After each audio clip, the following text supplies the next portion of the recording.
Hello student, welcome back to our channel. I am Jyoti Patel from Tapon Group of School. Today we are understanding some new topic regarding our chapter number 9 and first of all our chapter name is Forest and Wildlife Resources, and what is our new topic for this video, and that is definition of biodiversity. What is meant by the biodiversity, especially the animals that have not been domesticated or termed and are usually living in a natural environment, including both gems and non-gem species, non-cultivated plants, fungi, algae, lichens and even microorganism. अब ऐसे animals की बात होगी कि जो आप domestic animal नहीं कह सकते, साथ ही साथ उनको आप रख नहीं सकते, एंड जनरली वो हमारे जो नेचर है वहाँ पे रहते हैं, फॉर एग्ज़ाम्पल फॉरेस्ट। एंड ये जो एनिमल्स हैं उसके अंदर आप बहुत वैल्यूएबल एंड नॉन वैल्यूएबल, बहुत ही जो कीमती स्पेसिस मतलब जातियाँ प्रजातियाँ होती हैं, एंड साथ साथ में जो कल्टीवेटेड प्लांट्स होते हैं, जो फंगीज होती हैं, जो अलगी होती हैं और लीचिन एंड इवन माइक्रो ऑर्गेनिजम्स को हम बायोडाइवर्सिटी के अंदर शामिल, दैट मीन्स इंक्लूडिंग कर सकते हैं।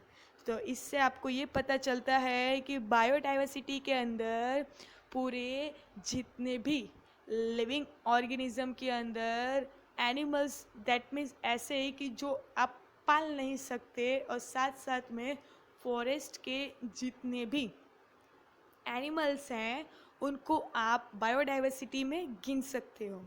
इन 1.75 millions species have been discovered.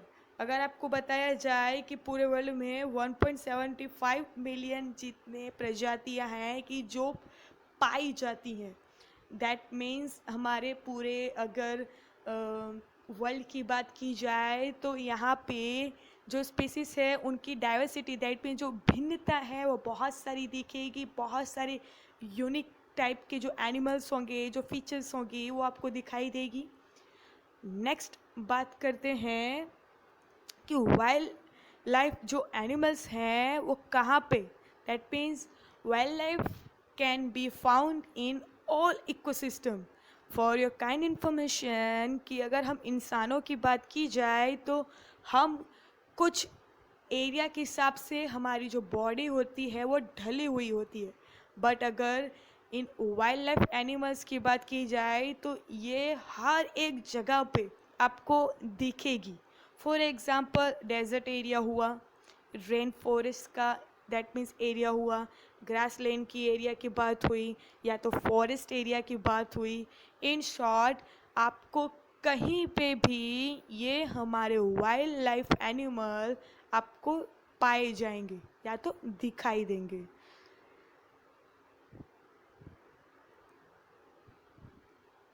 The एशियंटिक lion की बात हम कर रहे हैं कि इसकी क्या खासियत है। The Indian lion, student, Asiatic lion को इंडियन लायन भी बोला जाता है, and Indian lion on first slide look slightly smaller than its African cousin due to the absence of men। अगर इन हमारी इंडियन लाइन की बात करें तो ये थोड़े से छोटे होते हैं as compare to African lion के साथ, क्योंकि हमारे जो इंडियन लाइन होते हैं उनकी जो बाल होते हैं वो एज़ कम्पेयर टू अफ्रीकन वाले जो लायन होते हैं उनसे थोड़े कम होते हैं। इसकी वजह से ये थोड़े से छोटे दिखते हैं, but it make up on this with a tooth of hair on its elbow at the end of its tail and on its belly. The average length of Asiatic lion is around 9 feet, और साथ ही साथ अगर इनकी बात करें कि इनके पूरी कैरेक्टर के बारे में बताया है कि किस तरह से इनका पूरा कैरेक्टर मतलब एक किस तरह से दिखते हैं। लुक एट द पिक्चर, आपको दिखाई देगा कि इनके पूरे शरीर के अंदर जो यहाँ जो उनकी जो पेट होती है, पेट से लेकर जो ऊपर का हिस्सा होता है वहाँ से लेकर इनके पूंछ तक बाल होते हैं। और साथ ही साथ इनके जो एल्बो होते हैं वहाँ तक से घने बाल के गुच्छे दिखाई देंगे। और जो हमारी एशियंटिक लायन है वो तकरीबन 9 फीट के होते हैं। Lions were quite common at one time throughout northern and central India, and there have been recorded instances of lion hunted on the outskirts of the Delhi। और आपको बता दिया जाए कि कुछ नॉर्थर्न और सेंट्रल एरिया के बारे में बताया है कि नॉर्थर्न एंड सेंट्रल इंडिया के यहाँ पे जो लायंस होते हैं वो क्वाइट कॉमन होते हैं। और साथ ही साथ हमारे दिल्ली के जो बॉर्डर है, जो उनकी आउटस्टिक्स जो एरिया है वहाँ पे कुछ लैंड्स के हंट्स की जो बात हो रही है। एंड यहाँ पे भी कुछ हंटिंग के रिकॉर्ड्स दैट मीन्स पाए गए हैं। And at the present the lion are found only in the Gir forest in the district of Junagadh in Gujarat. For this reason या तो आप ये समझ सकते हो कि पूरी इंडिया के अंदर सिर्फ गुजरात है कि जहाँ पे जूनागढ़ डिस्ट्रिक्ट के अंदर ये गिर का जो फॉरेस्ट है वहाँ पे हमारे ये इंडियन लायन मौजूद हैं। This forest reserve at one time was the hunting reserve of the former Maharaja of Junagadh and on his initiative lion were protected from their impending death. जब तक हमारे इस महाराजा के बारे में बात हो रही है कि जूनागढ़ के एक फॉर्मर महाराजा थे कि जिन्होंने इन लायन को सेफ्टी मतलब प्रोटेक्शन दैट मीन्स रिजर्व रखा था। जब तक वो जिए थे, जब तक उनकी डेथ नहीं हुई, तब तक उन्होंने उस लायन के जो एरिया है, उनका जो लायन है, उनको प्रिजर्व करके रखा था। The estimated present population of lion in Gir is around 359, and there is a proposal to relocate a few pride of lion to a new area to help preserve them and to protect the existing lions from any man-made of natural calamities। अब natural calamities मतलब उनकी nature के area के wise यहाँ पे जो गिर है वहाँ पे 359 जितने अभी तक लायन के पॉपुलेशन के हिसाब से पाए गए हैं कि कितने हैं, तो 359 हैं। और साथ ही साथ यहाँ पे कुछ ऐसी एरिया है कि जो न्यू बनाई जा रही है इन इंडियन लायन के लिए कि कुछ अलग एरिया को प्रिजर्व किया जा रहा है for preserve this Indian lion for safety and protection.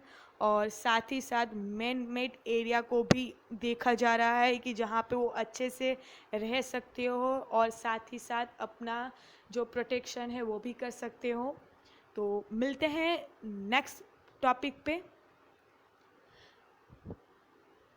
Next topic है इंडियन राइनोसोरस। राइनोसोरस की अगर हम बात करें तो ये बहुत ही रेयरली मिलने वाले एनिमल्स हैं। और स्पेशली इनकी अगर हम बात करें तो among the first 5 in any jungle the Indian rhinoceros is a regal creature.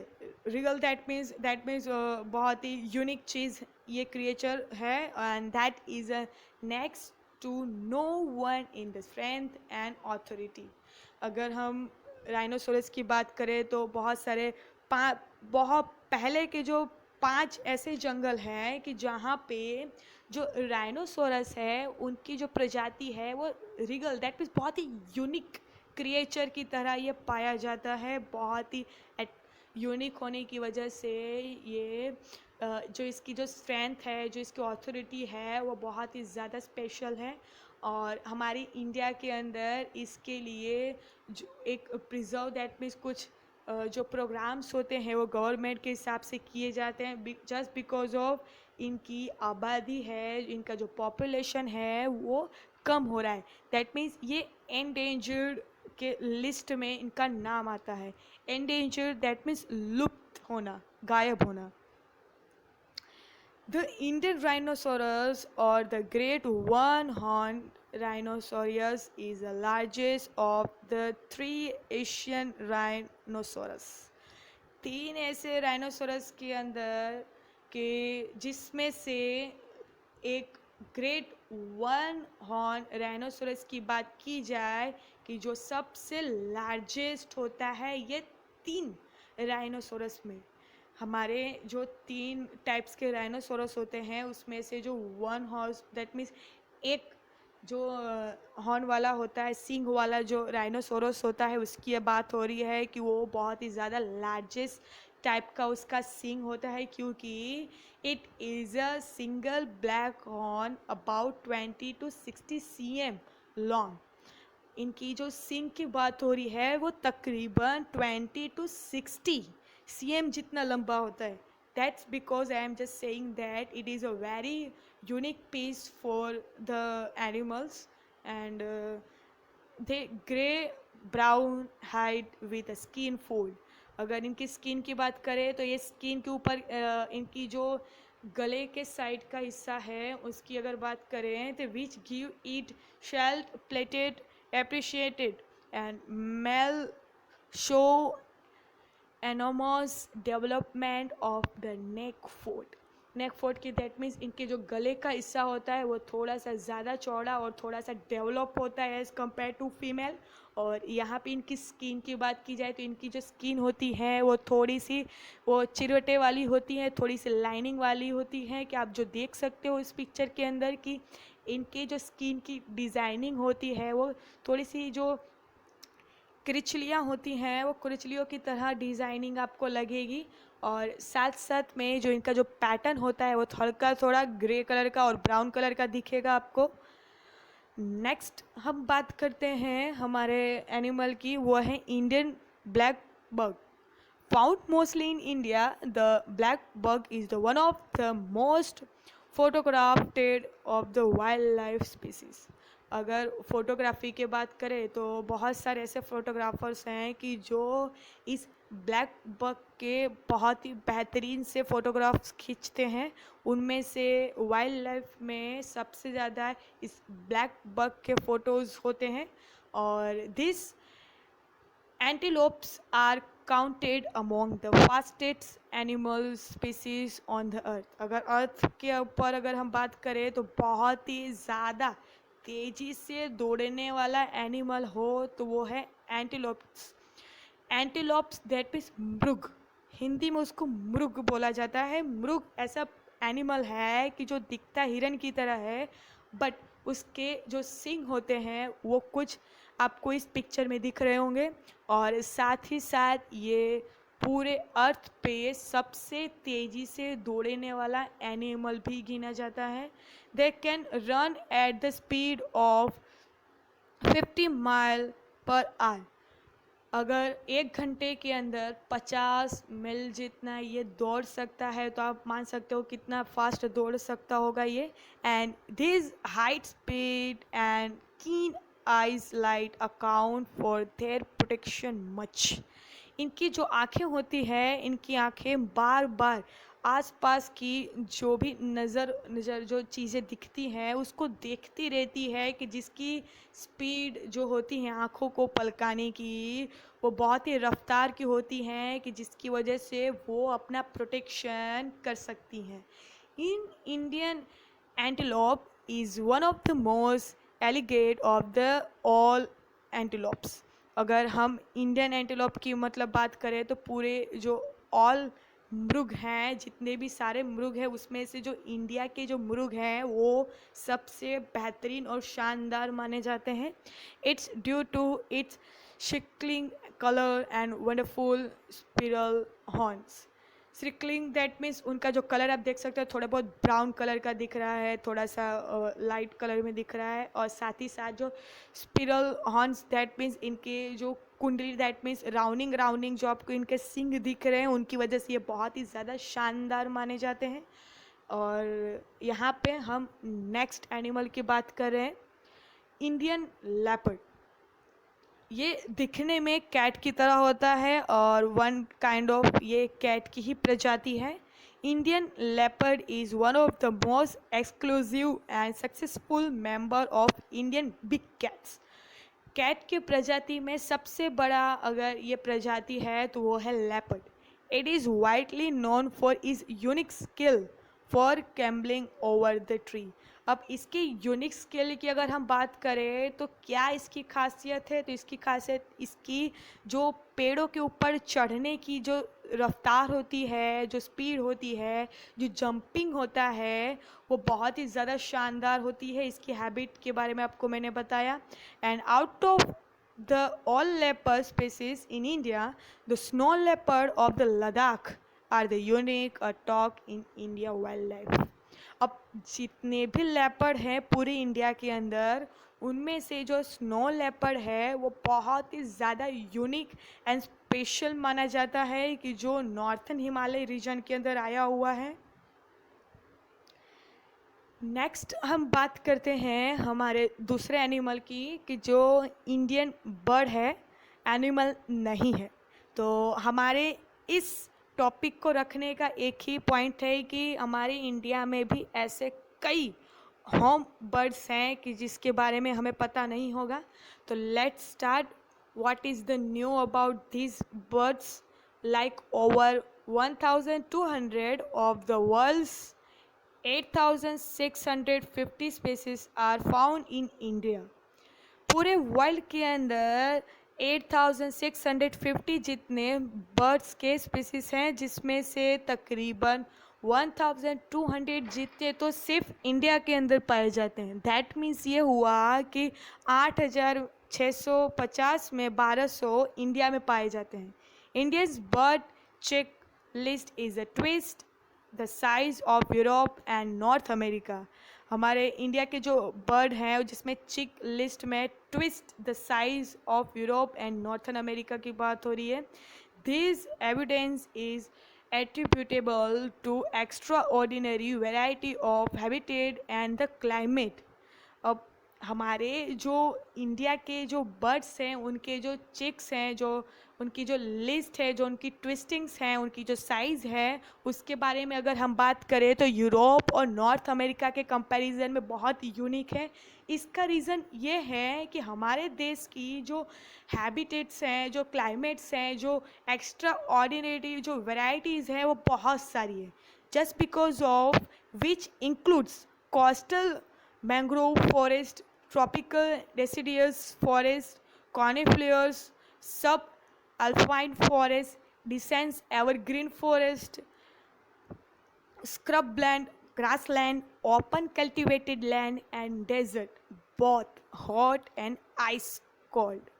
ये हमारे जो बर्ड्स की यूनिक कैरेक्टरिस्टिक्स हैं, जो उनका जो आप देख सकते हो कि हर तरह के हर लुक के आपको बर्ड्स बेहतरीन टाइप्स के जो दिखते हैं, उसका रीज़न है हमारे जो हैबिट्स हैं, जो हमारे क्लाइमेट्स हैं, जो एक्स्ट्रा ऑर्डिनरी वेराइटीज़ हैं, एट्रीब्यूटेबल जो सिचुएशंस हैं। दैट मीन्स आपको जो एरिया बताया गया है, जैसे कि कुछ फॉरेस्ट की बात की, कुछ डेजर्ट की बात की, कुछ ग्रीन फॉरेस्ट की बात की, फिर जो कोस्टल एरिया है, हर एक अलग अलग एरिया वाइज अलग अलग एटमॉस्फेयर के अंदर यूनिक बर्ड्स पाए जाते हैं। इसका सबसे बड़ा रीज़न ये है हमारे देश का। The best time to visit in India are the month between October and May. अगर सबसे बेहतरीन अगर मंथ को गिना जाए कि अगर आप इनको देखना चाहो तो वो कौन सा मंथ है, तो अक्टूबर से लेके मई महीने तक का जो ड्यूरेशन है उसके अंदर आप इन बर्ड्स को देख सकते हो। In addition to the varieties of the resident species, mangrove tree, waterfall, raptor, starlets, and hordes of other species are also to be seen all around the Indian countryside. हमारे देश के अंदर कई ऐसी जगह हैं जहाँ पे अक्टूबर से मई मंथ के अंदर ये जो डिफरेंट टाइप्स के जो यूनिक टाइप्स के जो बर्ड्स हैं वो यहाँ पे आते हैं और वहाँ पे आप इनको देख सकते हो। नेक्स्ट है causes of wild life destruction.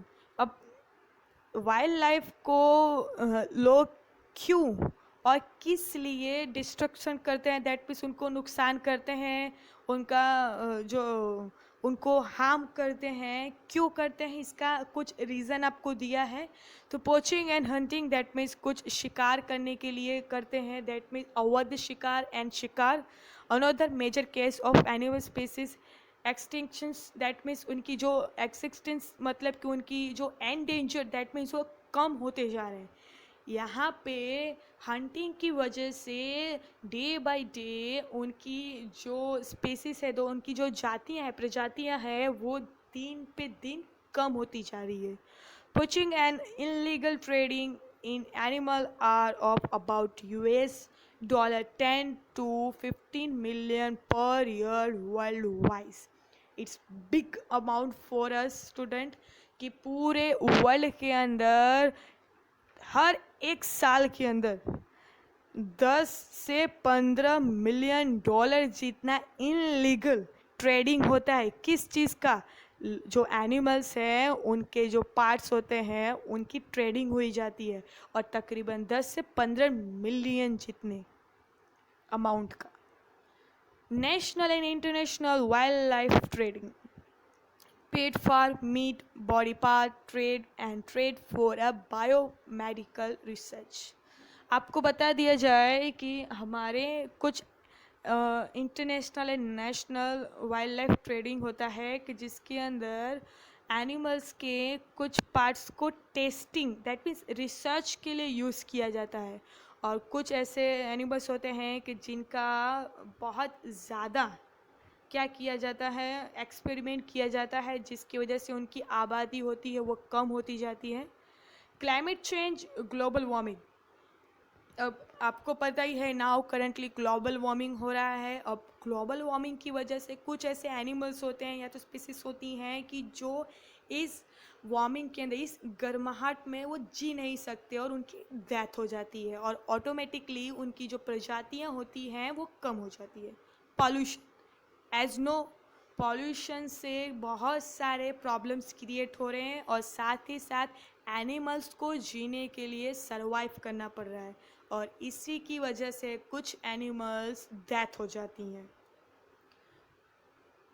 Introduced species that means invasive species की बात हो रही है। इन्वेसिव स्पीसीज़ दैट मीन्स कई ऐसी स्पीसीज़ होती हैं, जातियाँ होती हैं कि बहुत कम होती हैं जिनको सरवाइव, और साथ ही साथ इन्वेसिव होती हैं कि जिनको जीने के लिए सरवाइव करना पड़ता है, और नहीं कर पाने की वजह से उनकी डेथ हो जाती है।